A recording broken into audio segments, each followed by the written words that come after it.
Okay, so today we are doing our deck building video for Kaldheim for Magic the Gathering, and we opened all of these cards in the previous video. We opened all of these boosters in the previous videos, so you can watch those if you want. But today we're going to do a deck building from the pack that we got, because the idea is to open a set amount of boosters and then see what deck we're going to be building from that. So yeah, okay, so the first thing that we want to do is to sort the cards into piles of colors. Okay, so let's go and do that, because there's five colors in the game, so we want to sort them into their piles. All right, so we got our piles. We got white, green, red, black, and blue. Okay, so we'll take a look at blue, because when I did the unboxing, when I opened the booster packs, I was really excited to start with blue, because we got this blue and black card, and we got this blue and black card, and we got this blue and black card, and we also got this cool got blue god thing. So we actually was moving really good towards doing a blue and black deck, because most successful decks are two colors and have exactly 40 cards. So that's what we want to aim for, making a 2-colored 40 card deck. So we were getting on really good with those kind of cards, we all got all this sort of stuff.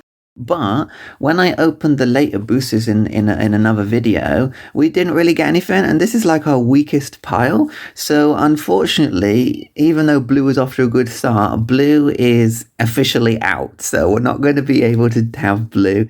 And similarly in black, I was interested in blue and black. So we got this black and red card, we got this black and red card, we got this black and red card, and we also got another cool god, right? So we were again off to a really good start with black. We got this black and red card as well, so we were off to a really good start with black and red. But again, in the later video, in the later boosters I pulled, again, it's not a very big pile. So I think that black and blue are out, so we're not going to be doing black and blue. So we really want to focus on what we have the most strongest amount of.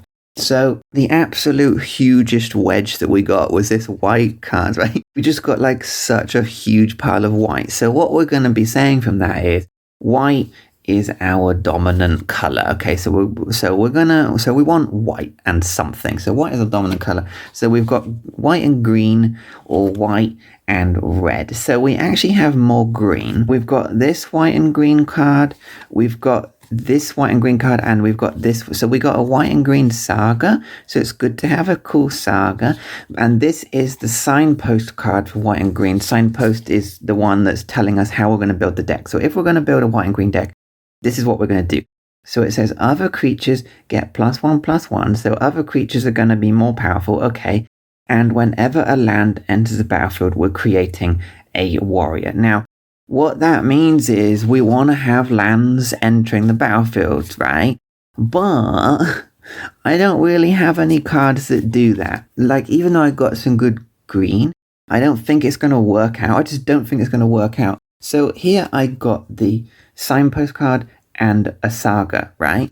Whereas in red, I didn't get the red saga, but I did get the signpost guy twice. I got him twice, just in an alternate artwork thing. So how do we know which one we want to choose? Okay, so we know that white is our dominant color.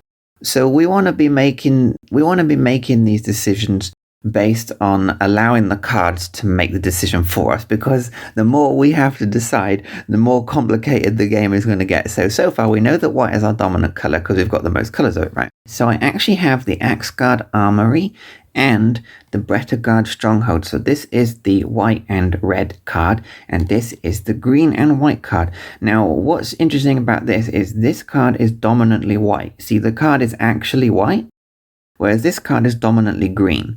So if we're going to build the green and white deck, we would want to have green as our dominant color. And it isn't, right? It isn't. White is our dominant color. So it looks like that we should go with this, which is Axguard. We should go with this deck and do white and red. Okay, so what does it say? It says search for an aura or equipment. Okay, so this is about auras and equipment, and indeed if we look at our signpost guy, he says whenever a creature dies, if it was enchanted or equipped, and so auras are enchantments. So it looks like that the most sensible choice is to go with white and red. So we're going to be building a white and red deck. Okay, so we'll get rid of the green. So we did get more green, but synergistically they don't talk to each other particularly. They're not like we've got a troll. I mean, we've got things that don't necessarily add up. They do a bit because it's still one of our stronger colors, but I'm going to go with red and white. Okay, which is funny because the last time I did a deck building video, you can go watch that as well if you want. So I did this last time I did a deck building video. It was also red and white, so there's 10 color pairs, so there's a lot of different pairs that we could have ended up with, but we're building another red and white deck. Okay, so all right, so let's take a look at how we're gonna do that. So we know we want him because he is our main guy, and we want this because it's all leading into what he's gonna do. Okay, we've got him twice, so we're going to have him twice, and he says whenever so if something is enchanted or equipped, that's what he's telling us. Enchantments and equipments. Okay, so let's go and look for everything that we can grab.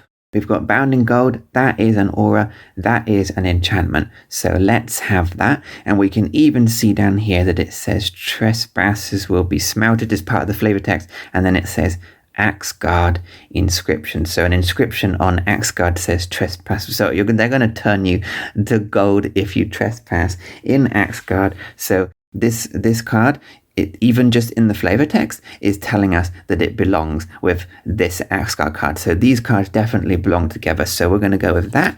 We've got two of those. We've got an equipment here. So we'll go with this Valkyrie sword. Here's another aura. This aura is actually interesting because it says exile it from your discard pile. So if we get rid of this card, we can return another aura or equipment from discard pile to our hand. So we get to bring something back. So that's definitely one that we want to use as well. All right, we've got Valor of the Worthy. And it says when a creature leaves the battlefield, create a spirit. So this is interesting because if our creatures are dying, they're actually going back into our hand. So they'll go back into our hand, but we'll still create a spirit with this. So we have that. Oh, we've got an equipment for this this helmet thing. It's just a funny looking helmet thing. We got some colorless cards. This card doesn't have a color, but it's also an equipment. So I kind of want that. All right, and then we've got more of this and a shiny, so we've got quite a lot of those, so that's a good start out. We've got all of these auras and equipment, so I think that they're going to go well together as well. Okay, so we want 15 to 18 creatures and 5 to 8 of a spell, so that's how we want to make up our deck. So let's actually have a look. We've got 1 2 3 4 5 6 7 8 9. Okay, so we've got one too many of these things that we would want. So let's take a look at our creatures to add to that. So we can see that he's a dwarf warrior. Okay, so that's kind of implying to us, because this red and white color pairing is about dwarfs. So that's implying to us, let's do more dwarfs. Okay, so let's take a look. So here we have a dwarf riding a goat, okay, and then we've got dwarf warrior here, we've got dwarf cleric, we've got cleric, okay, we've got dwarf warrior, dwarf warrior, dwarf warrior, dwarf warrior. So all of these cards, I think that I'm going to put them in because they're all dwarfy, and they have it's funny because they have this boast thing, and boast means that when you attack, you can boast and then do an extra effect as well, because they are saying silly things. They're saying silly things, okay? All right, so we got these dwarf warriors, and then this one here, it says when it enters, you may get rid of something from your discard pile. If you do, we can return an artifact or enchantment from our discard pile. So this card is exactly what we would want, because it's taking something that we've already used and bringing it back. So all of these cards, well, sort of all of these cards, but mostly these cards are implying themselves into the deck already just by being dwarfs and that sort of thing. And he's also got another boast on. He's even called an axe guard braggart. So he's thematically suggested himself towards the deck. All right, so we've got some dwarfs. All right, so that's what we've got for that. So the next card that I want this Pegasus thing, because if we read it, it says artifact and enchantment spells you cast cost 1 less. So he is allowing us to get our artifact and enchantments out sooner. So he is like, I definitely want to have him. Okay, so he's a good card. I pulled this god. I just think she's kind of cool, and she does have this shield on the back. It's not an equipment. It isn't an equipment, but I just, there's something about her that implies that she looks pretty equipped and enchanted. You know what I mean? So yeah, because now I'm sort of making the decisions more based on like what I'd like, just to round off the deck. Okay, Battlefield Raptor.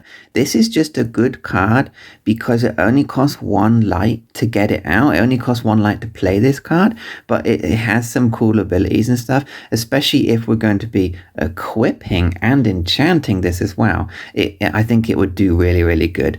Similarly, this one, it says whenever you cast your second spell, create a spirit. So what's interesting about this is that spirits, they are from the white and black deck. So the white and black deck is all about spirits and angels and casting your second spell. So that deck is all about casting multiple spells to produce an effect.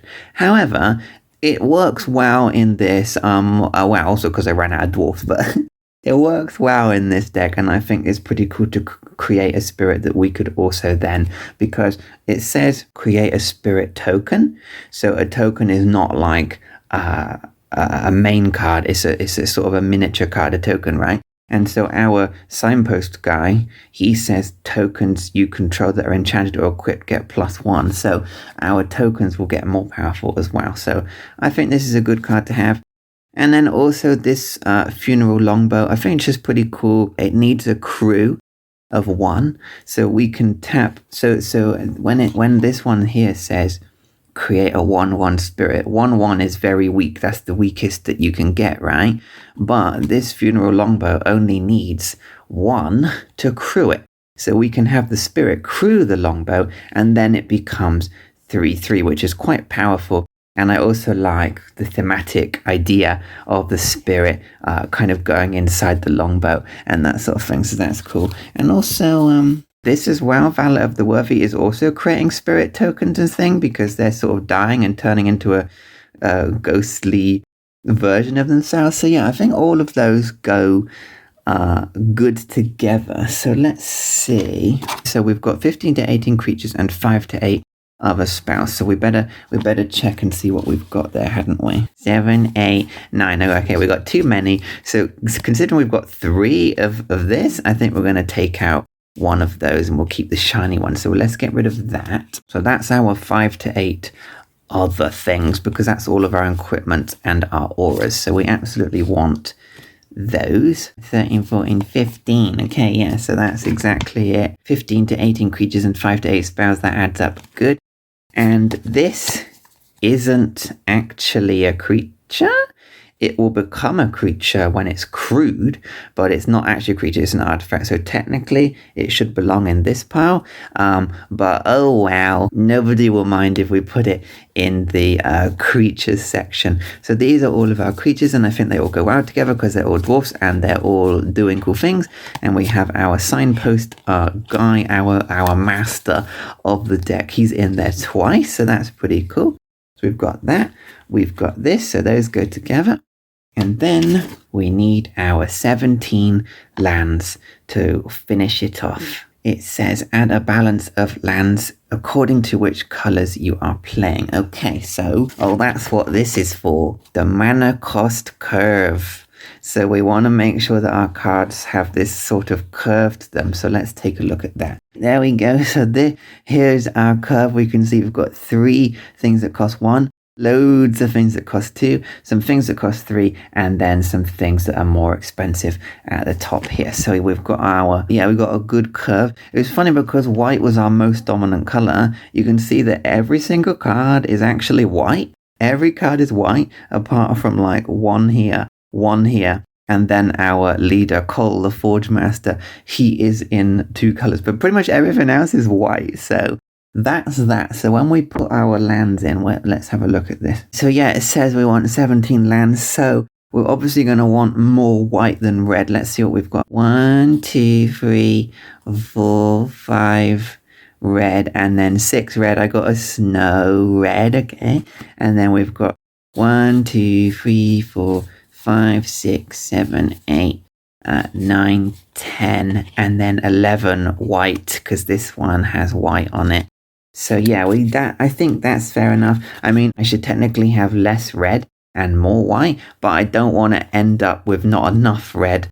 So I'm going to go with these 17 lands. We've got more white here, and then we got that. So yeah, that's pretty much the whole deck. Let's see if we can just pick it up a minute, okay? You can actually see where the Japanese printed cards are, the black color, and the European printed cards. You can see it's white there. So you can actually see, because I put the lands in, the mountains and things, they're actually printed differently. So you can see, okay, I'm going to do a riffle shuffle. So if you're sensitive to the cards being handled, then look away now. Okay, here we go.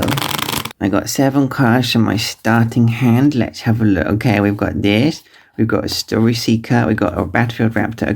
Okay, good. And we've got him in our starting hand. So we always want to make sure that we've got at least 3 lands in our starting hand. We've got plains, and a mountain. So we're off to a good start. We could play him on the second turn because he costs 2.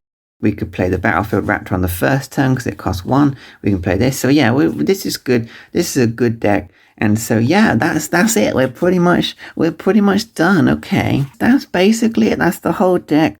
I put it together based on what the cards were telling me.